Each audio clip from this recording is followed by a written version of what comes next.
We're here today to demonstrate how to use our Dry Pro waterproof ostomy protector. I'm going to determine my correct size, and what I need to do is take a measurement around my ostomy site, and this would be if my ostomy was up here.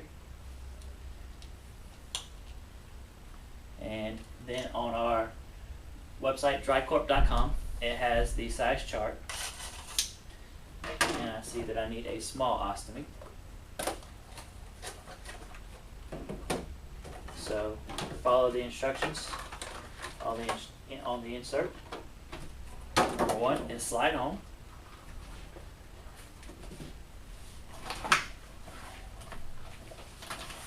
You're going to just step into it.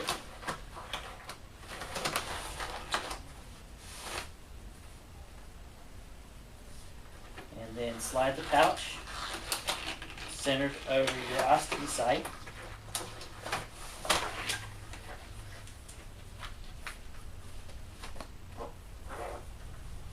Making sure that you have it flat so that you have an airtight seal.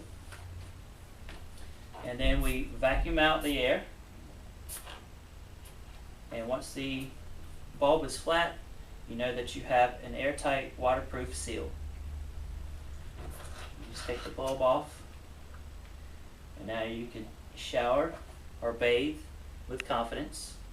And once you're done, you just break the vacuum, slide it back off.